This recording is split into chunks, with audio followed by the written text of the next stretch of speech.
Welcome to the Wealth in Yourself podcast, a show dedicated to helping you master the complex subject of money by simplifying it through stories and actionable advice. I'm Josh St. Laurent, and this is Wealth in Yourself.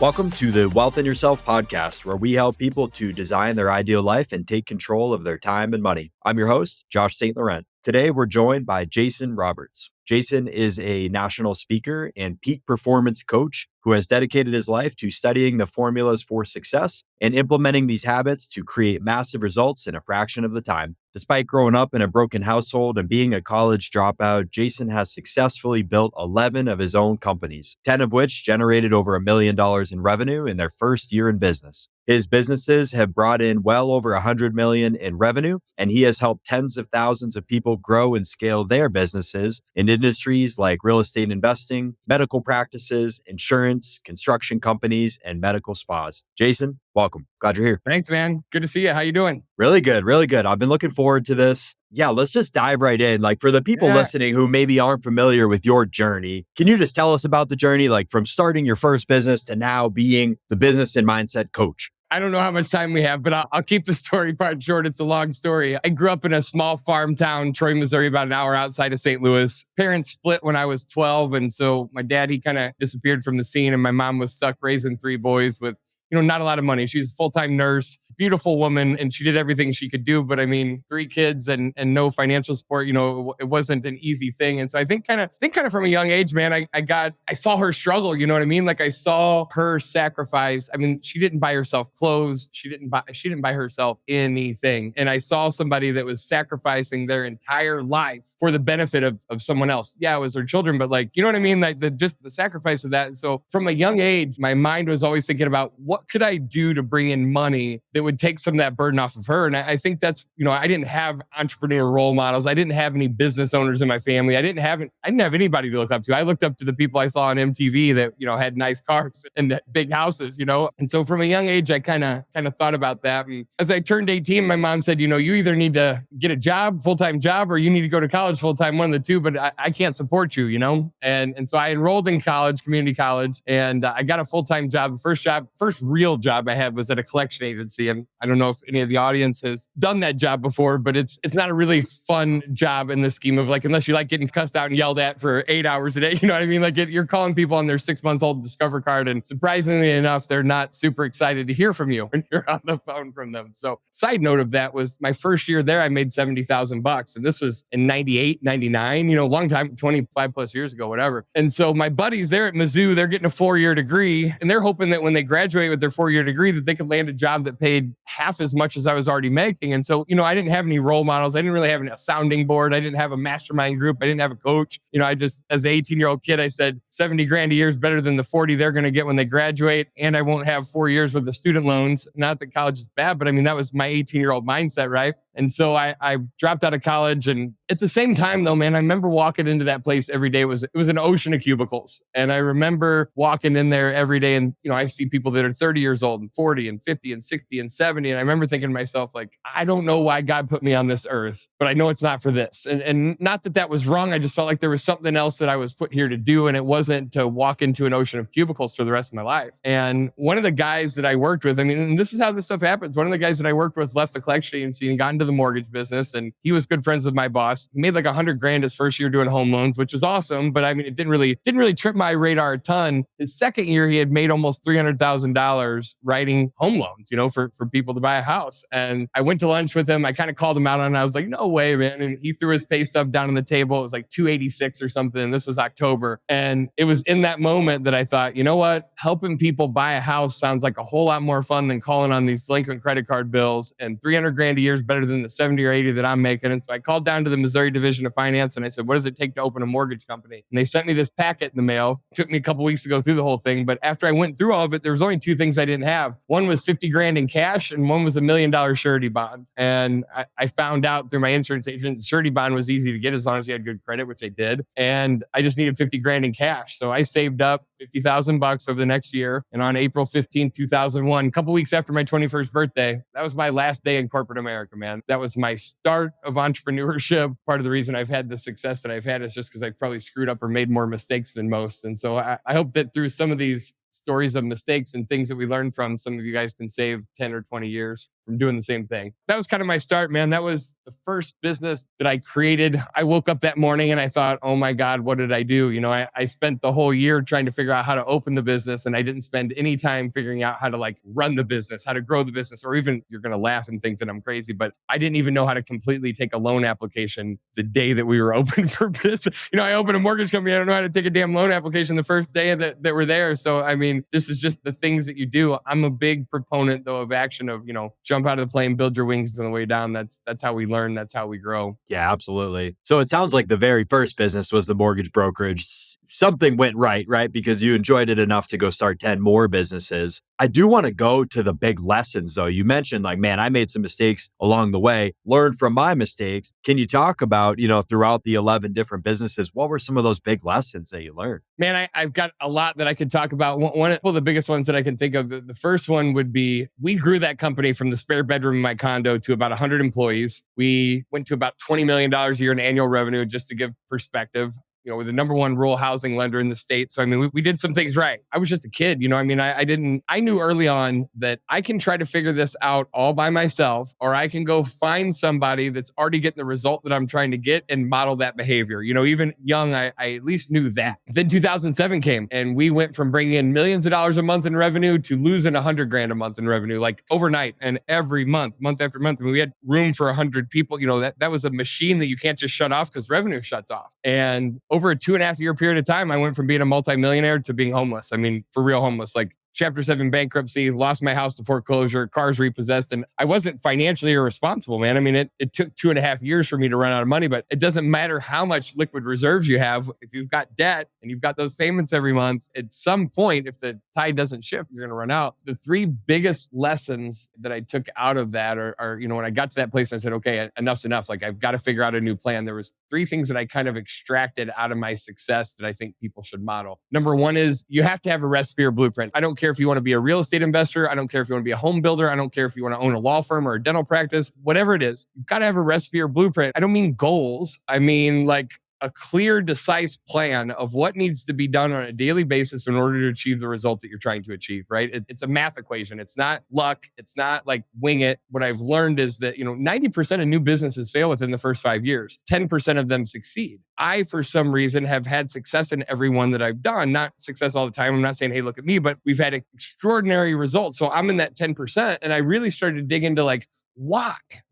You know what I mean? What did I do differently than somebody who fails? What are the people that are failing doing differently than the ones that win? And so the first thing is a clear recipe or blueprint. If you want to be a wholesaler and a real estate investor, find somebody that wholesales 15 houses a month and is profitable and model what they do. If you want to be a national championship bodybuilder, find somebody that won the national championship and model what do they eat? What do they work out? What time do they work out? What time do they get up? You know what I mean?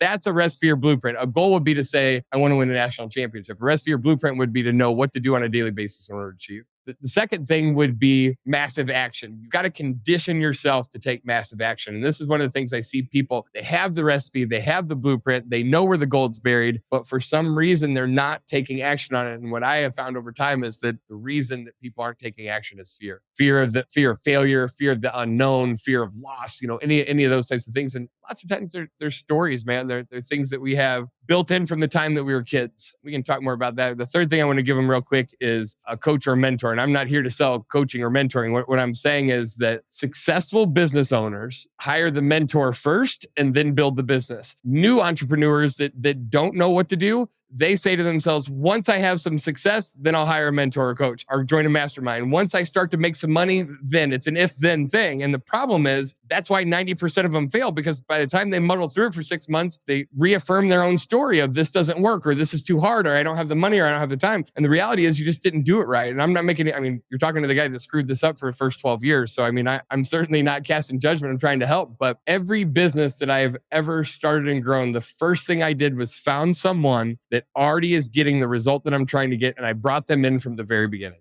Yeah, I subscribe to that too. Like, I give a lot of credit there for my own successes. Like, I go find someone doing it at a high level and I partner with them. I pay them for their time if I need to, whatever it takes. It's important to have that person on your team. I'm curious about the blueprint that you said. Is there a certain structure or format that people should be thinking about when they go to actually put pen to paper for their blueprint? Or is it maybe different for everybody? Can you talk a little bit about the blueprint for success for the newer entrepreneurs who are listening and want to actually build that out? I teach 4M's, metrics, model, mindset, mentor. And, I've been in front of 10,000 plus entrepreneurs at this point. I coach and consult for some Fortune 1000 companies. I'm not saying, hey, look at me. I'm saying that when you see something that often, you'd have to be an idiot to not see patterns over time, right? Like you start to notice the things that after you see it a million times, it's like a doctor seeing patients all day long. You're not right every time, but at some point you say, I know what that looks like. I've seen it 3,700 times before. You start to understand what it is. And so most entrepreneurs, even some big multi-million dollar businesses, don't know their numbers well enough. And it's a game of math. And so I say, even if you're an entry-level entrepreneur, if you're just getting started, you've got to track your metrics. If you're tracking your KPIs, key performance indicators, people like to call them, if you're tracking those things, I can probably in 10 minutes figure out where your business is broke when you're saying to yourself, this doesn't work because I tried. And what I mean by that is just even base level metrics like column number 1, marketing out, right? So let's track on a daily basis how much marketing is going out, whether that's an email, whether that's a letter, whether it's a Facebook message, whatever it is, how much is going out. Column number 2 would be like inbound response. So now we're able to measure out of our marketing out how much response is coming in, right? So we can start to get into, are we getting a 10% response rate? Are we getting a 2% response rate? Maybe the problem is with our marketing. Maybe it's with our data. We don't know that if we're not measuring it. Out of the inbound response, column number 3 could be appointments set or meaningful conversations that you have with a prospect. Column 4 could be out of those meaningful conversations, how many offers for your product or services did you make? Out of the offers that you made, how many were accepted? Out of the ones that were accepted, how many were closed? If you just keep those 6 or 7 categories, we can figure out where the problem is. If we had 30 inbound responses or 30 meaningful conversations and we made 30 offers, but we didn't close anybody, then we know that there's probably either a problem with our product or more likely there's a problem with the person that's doing the sales. I had a lady from Tucson that owned a big CPA firm. She sold it for millions of dollars. She saw me speak at an event and she said, Jason, I want to do some real estate stuff. I want to build a business that I'm not a slave to. I've worked 10-hour days for my whole entire life. 20 hours a week max is what I want to do, but I want to build a successful real estate business. I'd never done this before at the time. She wrote me a check. She came to St. Louis for a week and I built the whole business out from my office in St. Louis, like in a box basically that she could go back right to Tucson and implement. And she called me after the first week and she's like, oh my God, I'm so happy, Jason. We got 76 phone calls our first week. Everything you said was going to happen came true. I couldn't be happier. It was the best money I ever spent. And I'm like, sweet, this is really cool. She called me the second week. And now she's mad. She's pissed. And she feels like, like I took her money and I didn't deliver what I promised. And I said, well, hold on, what's the problem? And she said, none of these people want to sell their house. Man, I knew this the second the words came out of her mouth. She put herself in the sales role of her business. And she had spent her entire life as a CPA locked in a room by herself. And I'm not making CPAs bad. I'm not stereotyping. What I'm saying is that, like, if you do any personality profile testing, Myers-Briggs, StrengthsFinder, Colby Index, any of them, we all have a profile of what our kind of default is. Some people are naturally better at communicating. Some people are naturally better at selling. Some people are naturally better at systems and processes. Well, DISC was what I was using at the time, and she was like a 0 or a 1 on the I, which is influence. If you don't have the ability to positively influence somebody, it makes it very difficult to convert your prospects, to convert your customers. And so here she had a model, a belief system that said, this business doesn't work. When in reality, the only thing that didn't work is the assembly line where it landed in the sales department. We had somebody that never shot a basket in their whole entire life trying to play for a championship NBA team. And we ran an ad, we hired an acquisitions person, we subbed it out, and she went on to make millions of dollars a year in revenue in that business from that one simple change. But had we not been tracking that, man, we would have never known. Wow. I love that story. And honestly, that's a perfect segue into something else I wanted to ask you about. So I subscribe to this concept of who, not how, Dan Sullivan book. And it sounds like you do too. Like you talked about finding the mentor, finding the person who has done it. I think that makes a lot of sense. A question I get from a lot of entrepreneurs who are newer, but also seasoned business owners is like, who should they be adding to their business? And I think you touched upon it a little bit. Maybe it comes down to their personality, their strong suit, right? But can you talk a little bit about like, solopreneur to building out the team that's going to be required to scale? This is a great question, man. So I love this, and it makes me laugh because I get the same response every single time. So I built a gambit of companies outside of my own stuff, from, like I said, from a hair salon to a medical spa to a gym, to just all different crazy kinds of things. And every single time I go into one of these businesses, they say, you don't understand, Jason, because you've never been in the medical field. You don't understand because you have never worked with the law. Every single time, their belief structure that they hold is that you don't understand. And my response every time is, you're right. I don't understand how to be a doctor because I didn't go to medical school, but your problem isn't with how to be a better doctor. Your problem is with how to run and grow and scale a professional business.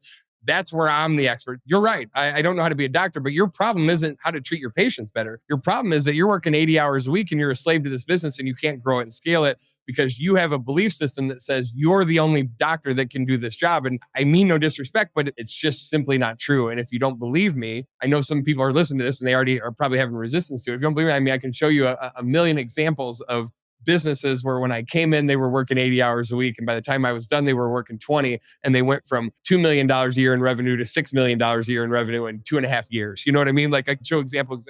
We really have to look at, and that's where the second M of model comes in. If I can understand where it is that you're trying to go, I can create a pretty good map and how to get there. But by that model piece, what I mean is, so I'll give a medical spa that I worked with, for example. When I came into it in the beginning, the girl that owned it, I mean, they were doing about $1 million a year in revenue, just under it. But the girl that owned it and ran it, she was the primary provider. And she was working 70 hours a week. I mean, she got there first thing in the morning and she left at 7 or 8 at night. And she has a child and a life and you know what I mean? All these things. And from the outside looking in, she was doing great. And she was doing great. She started from nothing and built that business by herself to $700,000-$800,000 a year. But she was a slave to it. She couldn't go on vacation. She couldn't shut her phone off. She couldn't be present for her kids. You know what I mean? Like that's not a life. That's not freedom. All of us, I think at our core, the reason why we opened our own business is for freedom. But the majority of entrepreneurs that I come into contact with, man, they don't have any freedom. It's actually kind of the opposite. And so, she had the same story. Well, you don't understand, Jason. All these clients come here because of me, because they trust me. And I said, no doubt. I believe that. What you're failing to understand is that you can transfer that trust. You can transfer that trust and you can grow the practice. And so the first thing that we did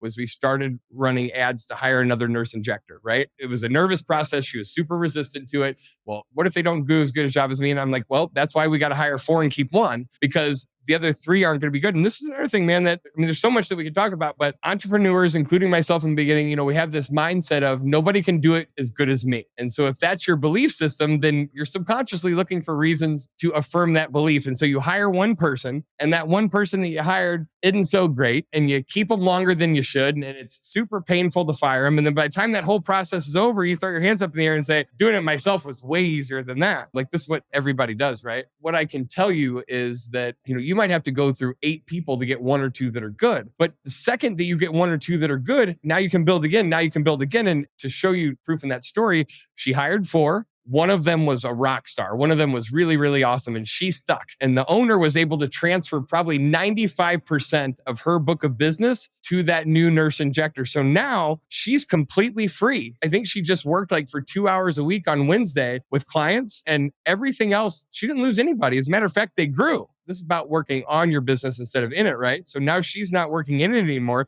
She's able to work on it. So now she was able to focus on some marketing. Now she was able to run ads again and interview more nurses. So then she got a second nurse. And then we started working on marketing. We started working on sales process. We started working on all the things that you can't work on when you're working in it. And now we had a second nurse and that second nurse got full. And so within a year, she went from 700 grand to 2 million. And the next year she went to 3.5 million. And she's probably over 4 or 5 million at this point. It would have never grown beyond 700,000. And I'm not taking credit for it. You know what I mean? But I'm saying that it would have never grown beyond that had she not been able to get herself out of the way. We are all the bottleneck in our own growth and profitability. Like as entrepreneurs, as owners, we're all the bottleneck, myself included. And as we learn new things and grow our skills and go down that path, we can make changes really, really fast when we start making some different decisions. I completely agree. I'm curious about how that process starts. I mean, we can continue with that same example or use a different example, but I'm wondering, is it examining the business and where all of her time is being spent and what can be delegated out? Or are you, looking at different tranches of the business, who's doing the marketing, who's doing the sales? How do you kind of back into who's my first hire, second hire, et cetera? This is cool too, because this is one of the things that I do with any new client that I bring in. And this just goes to show you how crazy like our minds are and how we think. Like none of us experience reality as it actually is. We experience it through our own map of the world, our own map that we've created since we were 5 years old. Like we have these stories and over time we adapt them as beliefs, right? And all a belief is a story we've told ourselves over and over again to the point that we actually believe it. It doesn't mean that it's true or real, but we believe it to be real. And so one of the very first things I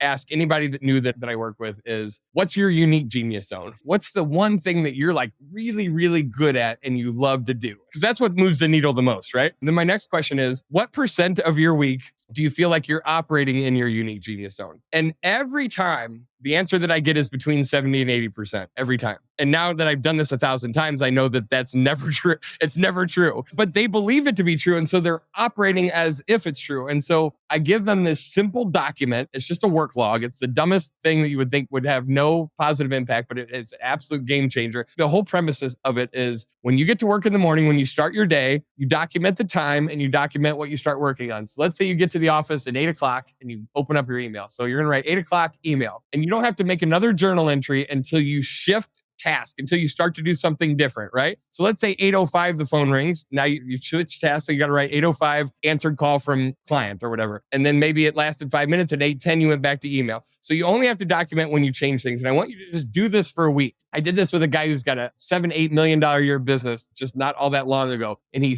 swore to me 80% of his time spent doing what he's genius at. At the end of the week, he called me and I could hear it in his, he's kind of laughing. He's like, damn it, man. I said, what? And he goes, I'm 10% at best, 10% at best in my unique genius zone.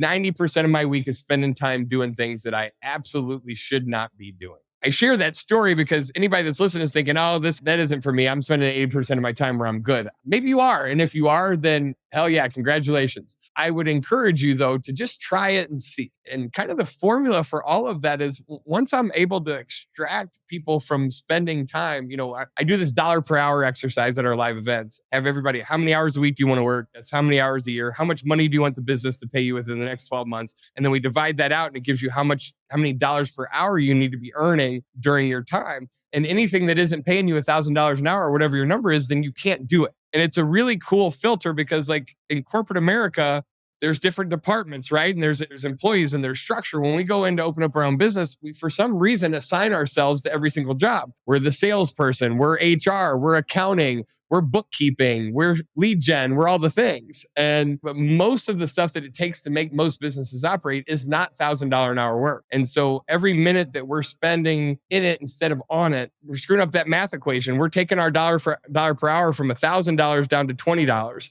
And if we do that, then we have to multiply our hours per week by like 50 or whatever. You know what I mean? We'd have to work 1,000 hours a week to make up the difference. Even super experienced entrepreneurs, that's a really good trick that you can just kind of implement right now and see, where am I really spending my time? I love that example, like basically figuring out how do you spend the most amount of time in your creative genius, be able to delegate out the stuff, especially if you're not good at it, right? I want to switch gears a little bit. Like we've talked a lot about like building out the team, getting the mentor, the person who's done it well, all the things that you should be doing. Are there mistakes that you see commonly a lot of business owners doing that they should just stop immediately? That's a good one. One of the big ones is just that the mindset of, nobody can do this better than me, or I can do it better than anyone else, like delegation. I had a mentor. We were at an event one time and he said, you know what my superpower is? And everybody's like, what? And he said, I have this like invincible shield. And he like made this shield like this. And he's like, any tasks that ever come my way, I block them thing. You know what I mean? It was really cool and really funny, but it really hit home for me because he's like, I do not do tasks. Anything that is a task, I have to block.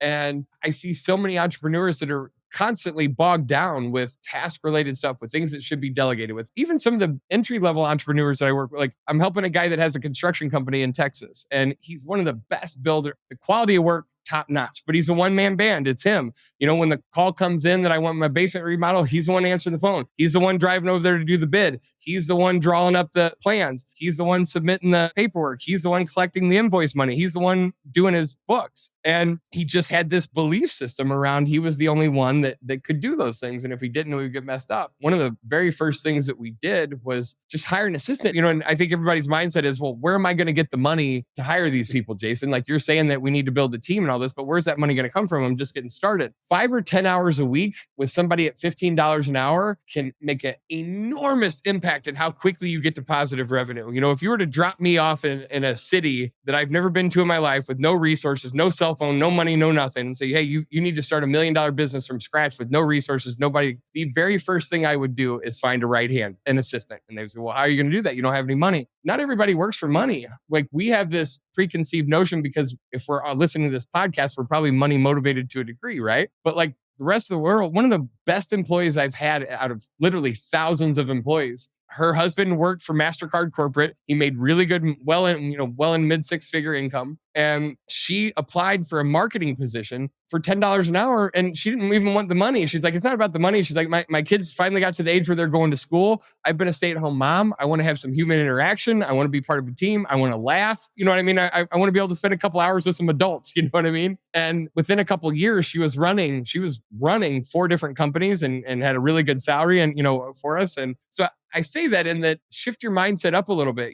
5 or 10 hours a week for somebody at $15 an hour could move the needle immensely for you right now today. And even if you don't have that to pay, not everybody is money motivated. What if you could create a relationship where somebody got paid when you got paid? There's loan officers, realtors. I mean, any commission, like, we don't get paid till a deal closes. We're used to that. It's not this crazy thought to maybe do it like that. I love that idea. I think it hammers home the whole point of build a team. You got to start somewhere. Even 5-10 hours a week is going to free up more time for you to do the thing that you are good at. Let's spend more time on the mindset. I know that was one of your M's. Like, how should people be cultivating the mindset? Are there books or courses that you suggest, or is it really just, an idea that they need to kind of focus on and wrap their head around? How do you usually coach people to build that mindset that's actually going to serve? I think this is the most important part of everything that we're going to talk about. And I know that sometimes people listen to that and they say they don't feel that that's the case. I'm going to tell you right now from my own experience, from working with thousands of other business owners,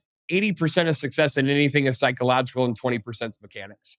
Everybody wants to go learn the mechanics. Everybody wants to go to a business seminar. They want to go to a training. They want to buy a course. They want to buy, and I'm not making that wrong. Like, the right mechanics will get you to the finish line 10 years faster. You need the mechanics. I'm not saying that you don't need them. What I'm saying is I can show 100 people on a map where there's $1 million worth of gold buried under the ground. And all they've got to do is get in their car, drive to the store, buy a shovel, and then drive there and dig the gold up. And maybe 5 out of 100 will do that part. You know what I mean? And so it's not always the mechanics that are stopping us from getting the result. Like, there's no shortage of information on how to lose 20 pounds, but yet America as a country is the obese it's ever been in our history. We're like 70, 80% of America, some crazy number. It's not because we don't know how. It's because this is messed up. Our mindset's messed up. We've identified ourselves with who we are. And so I really encourage people to pay attention to that mindset part. And so there's 3 things that control your mindset. And ask yourself, like, how many hours of your day are you showing up in a peak state, like a 10 out of 10 state? And I don't have time to do it right now, but I do this kind of meditation exercise where it's like, close your eyes and envision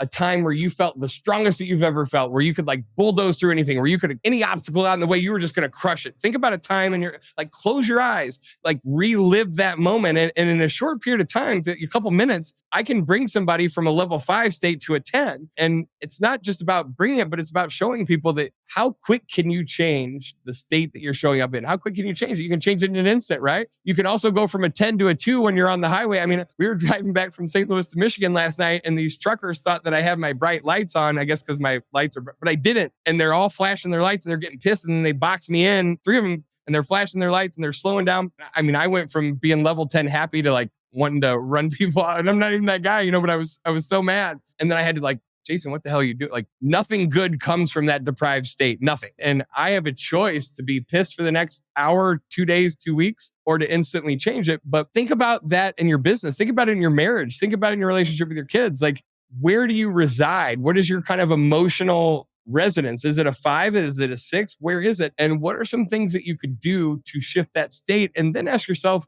how could things be different if I started showing up as a 10? And, I work with sales teams all the time. They want scripts, they want this, they want that. And I'm not saying those things aren't important, but what I can tell you is if I can teach them how to get themselves into a peak state quickly, because we're all going to have things that suck. We're all going to have bad days. We're going to have the email that comes in and says we owe the IRS 50 grand or whatever. You know what I mean? But like how we respond to that is what determines everything. So I said there's 3 things that control your state. Number 1 is what you focus on, your patterns of focus. The second is the meaning that you give it. And so what I mean by that is 2 people can experience the exact same thing and have drastically different accounts of what happened. And so we get to choose the meaning that we assign to it, and I'm going to keep this short. I watched this Oprah episode where she interviewed these 2 twin brothers. One of them, the first one she went to was in prison. And long story short, she asked him one question at the end and said, if you were to attribute one thing to a life in and out of prison, your whole entire life in and out of prison, 20, 30 plus years, what would it be? And he said, I can tell you exactly what it is. When I was raised, my dad was an alcoholic. He beat the crap out of me. He beat my mom. He hit me and my brothers. It was emotionally abused. It was horrible. And I'm like, listen to this, like, no wonder this guy's like this. You know what I mean? Like, I got it. Then it pans to her pulling up to this big old mansion and she interviews this other guy who looked exactly like the guy that was in prison. It was his twin brother. And she asked him a bunch of questions. And at the end, she said, if there was one thing you would attribute to having this beautiful family and 3 beautiful children and this mansion and all these millions of dollars, what would it be? And he said, I'll tell you exactly what it is. My dad was an alcoholic. He beat the crap out of me and my mom, my brother. He gave the exact same answer. And so I say this because I want like everybody to think about what are some limiting beliefs? What are some stories that we have attached a meaning to when we needed to attach that meaning to it, when we used it as defense, or maybe we were kids, or maybe something bad happened and we attached a meaning to it. But what if we gave some of those things a different meaning? What if we changed the meaning? And then step number 3 is the action that you take. So what you focus on, the meaning that you give it, and then the action that you take. One of the things that I do, I have a 16-week training where I help entrepreneurs and business owners reprogram their subconscious and identify what those beliefs are and then retrain new beliefs. People don't not lose the 20 pounds because they don't know how to do it. They're not losing 20 pounds because their identity is tied to the person that they are right now instead of the person that's 20 pounds less. If I can train their identity, their subconscious to believe that they're the person that's 20 pounds less, they'll lose the 20 pounds in no time at all, like in 3 months instead of 3 years. And same with business. The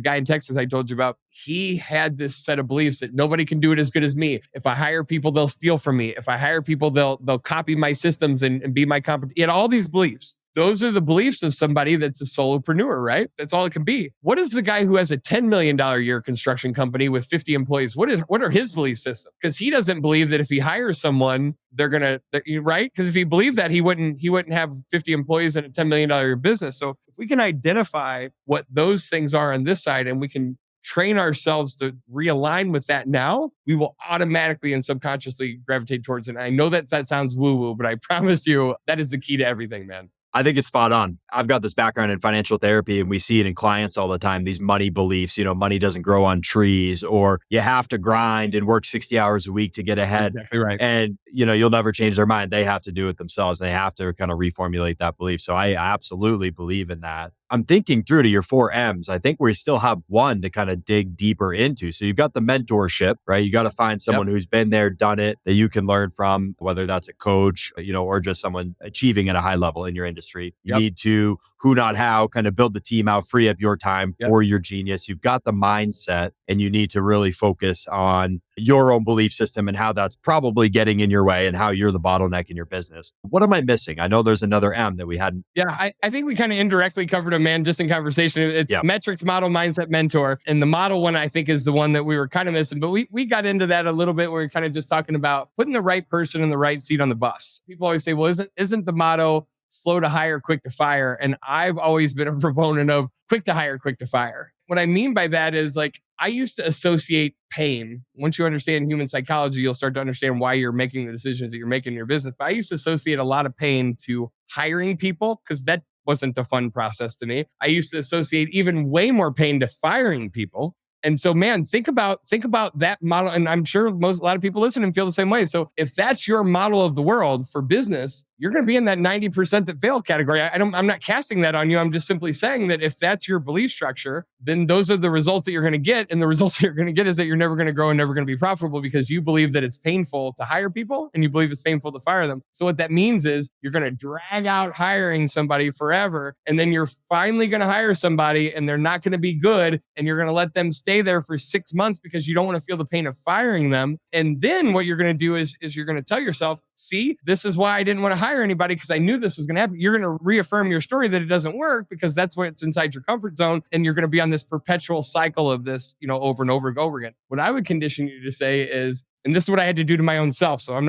talking to me too, but I had to condition myself to say, I love hiring people. I love bringing in new people because every time I bring in somebody new, it's an opportunity to make my team even better. And so now when I know that we have to let somebody go on our team, it's still not fun. It's still not easy. Like I don't look forward to it. It gets easier. It never gets easy. But now it kind of becomes exciting because I'm like, oh my gosh, if we get rid of Julie, who's showing up at a 5, we could have somebody at a 10 in that spot. And what would happen? What would happen to our business? What would happen to our team if this 5 became a 10? This person would be happier. This person would be happier. I'd be happier. We'd make more money. We'd change more lives. We'd help more people. And so now it becomes this exciting of like upgrading my team. You know what I mean? If we're trying to win a national championship and we've got a guy who broke his arm, we can't leave him on the team. Like he might have to be on the bench, but we got to put in somebody that can shoot. And so think about your business kind of in that same way. And instead of viewing it as this horrific, painful thing, view it as like, this is exciting because if we had somebody showing up as a 10 in that spot, I'll give you an example. I own a 94-bed assisted living facility in Milwaukee. We bought it 2.5 years ago. I'm from St. Louis. I don't go to their work. It's 94 residents. We have about 50 employees. We run it, not own it and run it remotely. My partner Rachel and I are 70% owners. What I can tell you about that is like the mindset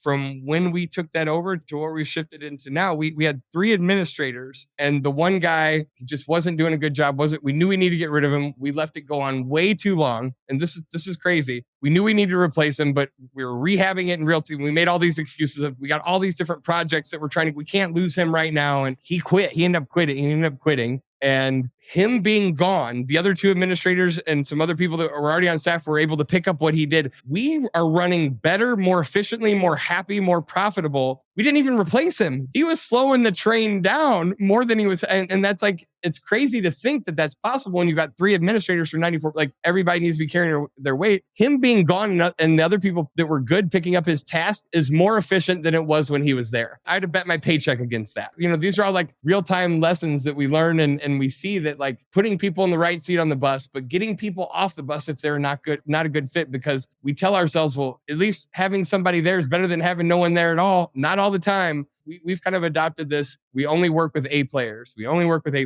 If you hired somebody and 2 weeks in, you're saying, I just don't know if they're the right fit. They're not the right fit. Get rid of them now, be done. It is very rarely ever a training issue because this is all the stories here. Well, I haven't really been there a lot to train them. I haven't really been there a lot to work with. I think if I spend another couple weeks with them, I can make them better. Probably not. I know that sounds like negative and pessimistic, but people to a degree are who they are and they only change when they want to change. And so what I have found over thousands of employees and helping other people with their businesses, when you hire somebody and then you have a meeting with me in 2 weeks and I say, how's this new hire working? Your response should be, oh my God, I wish I would have done this 10 years ago. What the heck was I thinking not doing this? When you get that response, you know you got the right person. Anything short of that, and I can just tell you from experience, there's a 99% chance that they're not the right person, regardless of training, regardless of anything else. When you get the right person, they figure the problems out. You don't have to do it for them. I love that perspective. Even for me, that's kind of a perspective shift that's really, really helpful. I have a lot of conversations with entrepreneurs or even new real estate investors where they have no managerial experience. They've never had to hire or fire. They've been an independent contributor, W-2 job. I'm gonna invest in real estate. First property, I can manage this. Second property, I can manage this. Eventually you hit a wall and it's way too much for one person and you're spending all this time doing admin work and hiring, firing, so daunting. To your point, you hire, doesn't work out. Hey, I'm just going to put this back on my shoulders, on my back, and you've recreated the problem all over again. You're back to square one. So I love that perspective shift. That's powerful. I want to transition a little bit to the last 3 questions that I asked towards the end of the show, more personal to you. Question 1 is really, what does living a wealthy life look like for you?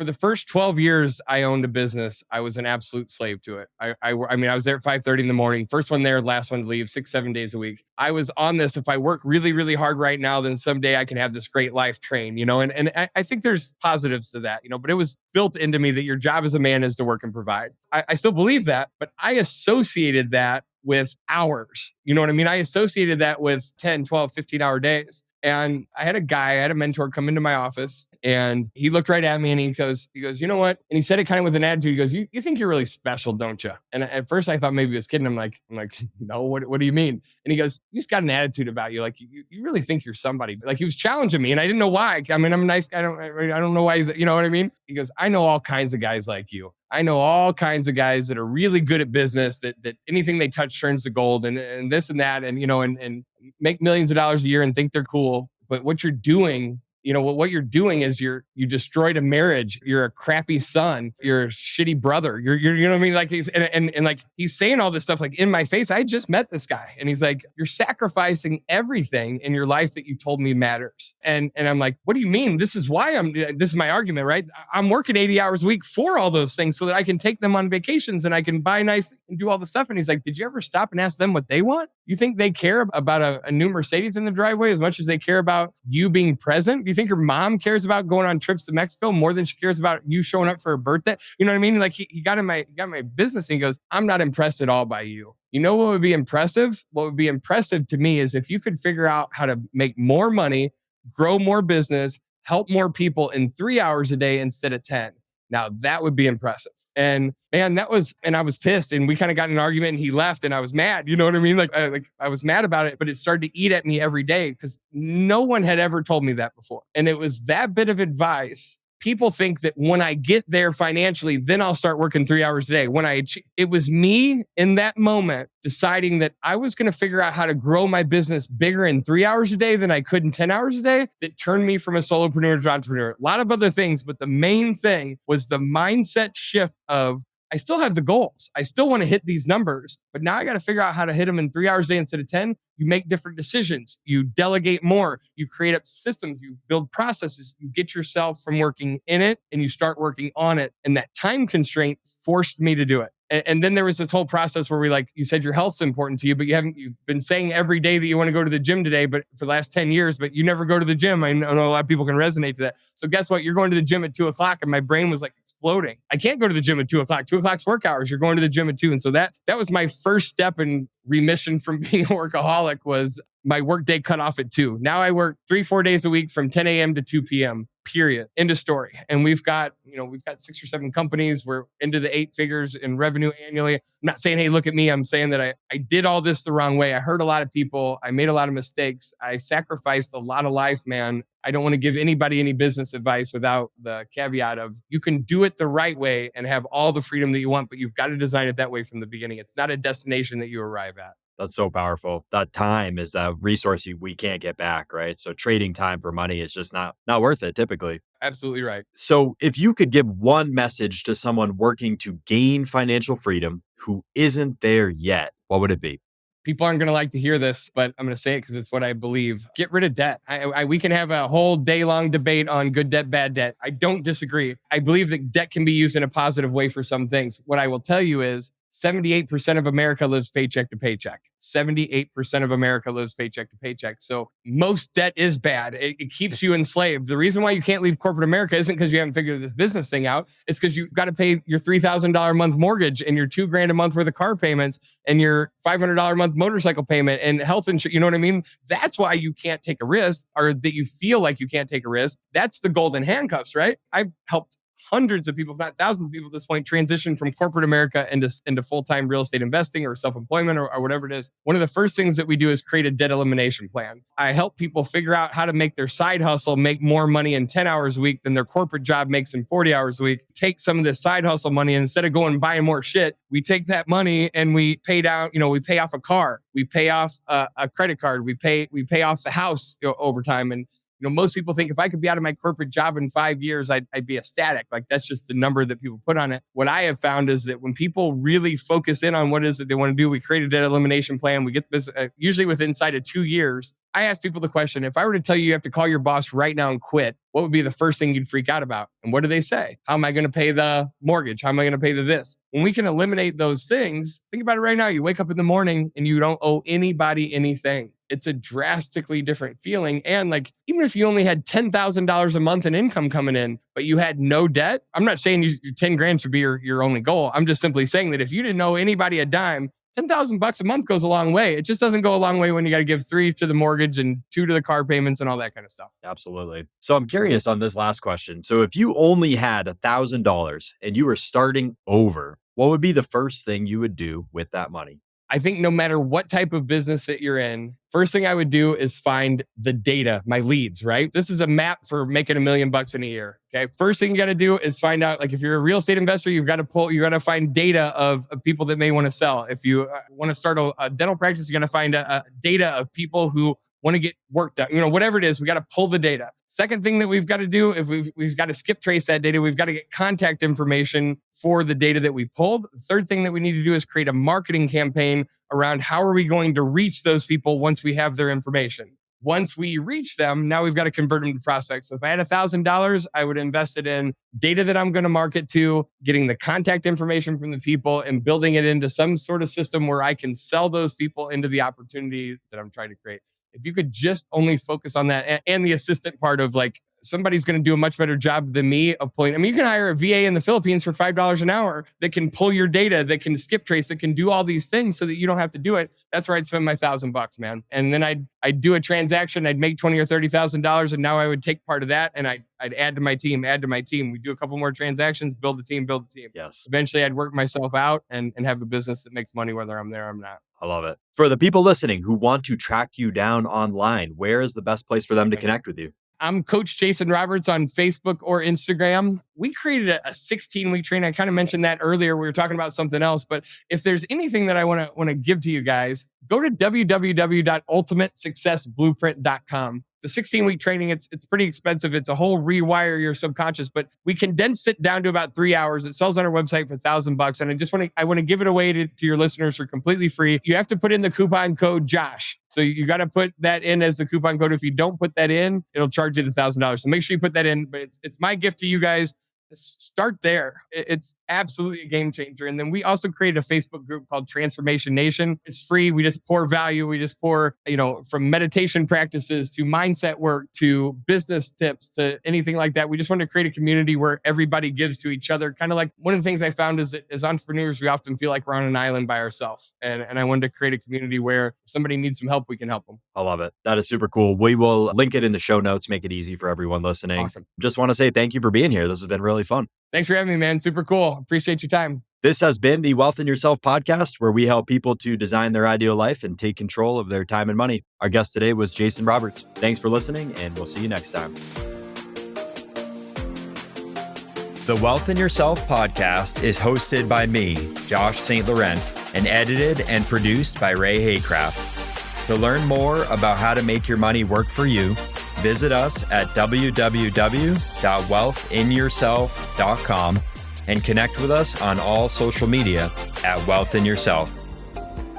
This podcast is educational in nature and is not meant to be investment advice. Please do not construe anything said to be advice, and the opinions of the guests may or may not represent the opinions of Wealth in Yourself. This podcast and the information presented are separate from my employment at Golden Gate University. Still, they are part of my mission to make no-cost financial knowledge more accessible. If you like the show, please take a moment to leave us a review. We read all of your feedback, and we want to make sure we cover the topics that matter most. If you have a specific subject you'd like us to explore or a guest you'd love to hear interviewed, don't hesitate to shoot us a direct message. And as always, thanks for listening.